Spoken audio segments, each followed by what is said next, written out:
Baik, sebelum kita masuk dalam penyuluhan, izinkan saya memperkenalkan diri. Perkenalkan, nama saya Dusinta Lantang, NIM 231420146. Saya merupakan mahasiswa aktif dari Fakultas Kesehatan Universitas Kembangan Indonesia.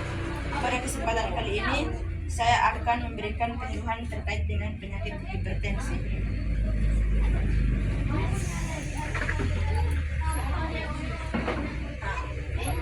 Apa sih itu hipertensi?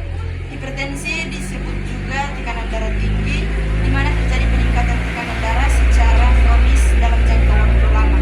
Penderita yang mempunyai bacaan tekanan darah yang lebih tinggi, yang melebihi 140/90 mmHg saat istirahat, diperkirakan mempunyai tekanan darah tinggi.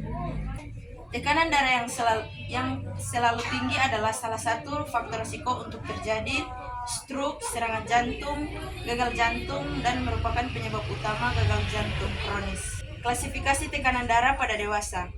Normal 120 sampai 130 mmHg, 85 mmHg sampai dengan 95 mmHg. Normal tapi tinggi 130 sampai 139 mmHg, 85 sampai 89 mmHg. Stadium 1 hipertensi ringan 140 sampai 159 mmHg, 90 sampai 99 mmHg.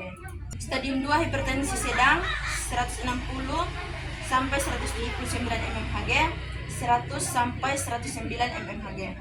Stadium 3 hipertensi berat 180 sampai 209 mmHg, 110 sampai 119 mmHg. Stadium 4 hipertensi maligna 210 mmHg atau 120 mmHg atau lebih. Sejalan dengan bertambahnya usia, hampir setiap orang mengalami kenaikan tekanan darah.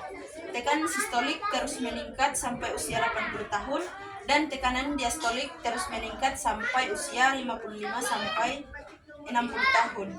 Kemudian berkurang secara perlahan bahkan menurun drastis. Penyebabnya yang pertama hipertensi primer atau esensial adalah hipertensi yang tidak atau belum diketahui penyebabnya. Berbagai faktor diduga turut berperan penyebabnya seperti bertambahnya umur, stres psikologis, dan keturunan. Yang kedua hipertensi sekunder adalah hipertensi yang disebabkan sebagai akibat dari adanya penyakit lain. Sekitar 5-10% penyebab hipertensi ini adalah penyakit ginjal dan 1-2% adalah kelainan hormon, kontrasepsi oral, dan penyalahgunaan alkohol. Garam merupakan hal yang sangat sentral dalam penyebab hipertensi. Hipertensi hampir tidak ditemukan pada golongan suku bangsa dengan asupan garam yang minimal. Apabila asupan garam kurang dari 3 gram per hari, prevalensi hipertensi berapa persen saja. Sedangkan apabila asupan garam 5-15 gram per hari, prevalensi hipertensi meningkat menjadi 15-20%.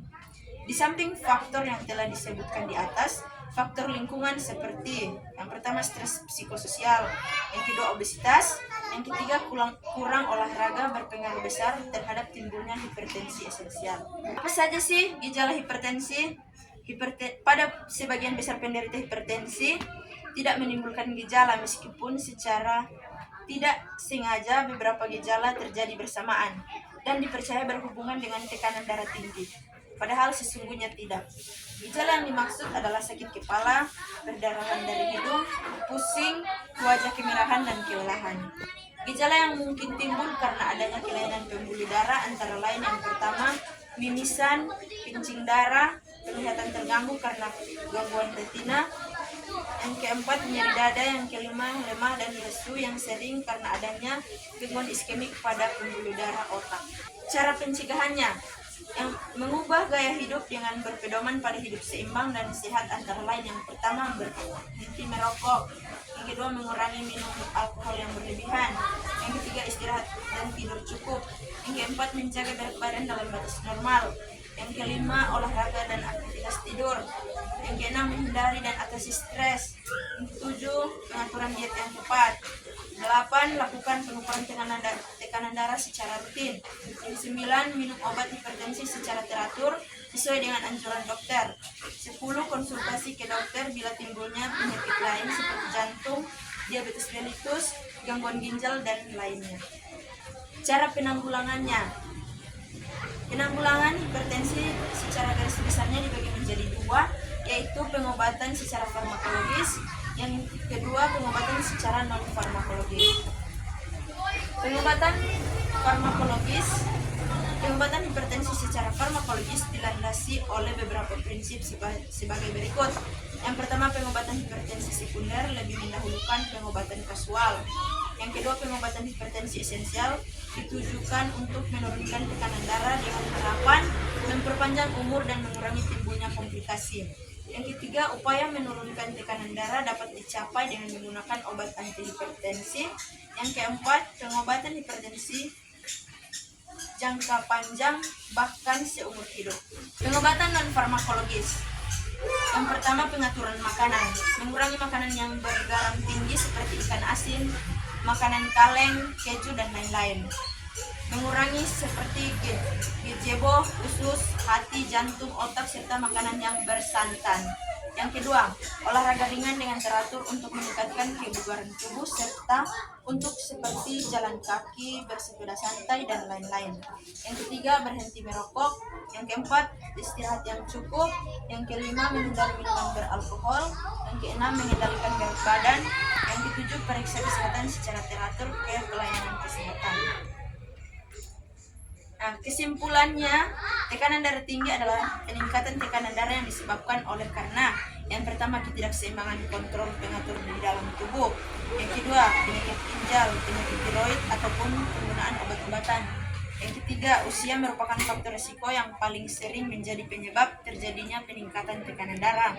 Yang keempat, semakin tua seseorang, maka elastisitas pembuluh darah meninggi, sehingga cenderung jantung berupaya lebih keras untuk memompahkan darah.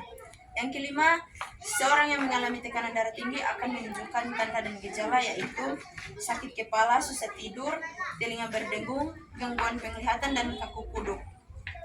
Nah, apabila tidak ditanggulangi dengan baik, maka tekanan darah tinggi ini akan berisiko menyebabkan penyakit degeneratif lain seperti stroke, kerusakan pembuluh darah, pembesaran dan kegagalan jantung, retinopati, hipertensi, dan gagal jantung. Demikian penyuluhan terkait dengan hipertensi. Jika ada salah kata, saya mohon maaf. Terima kasih.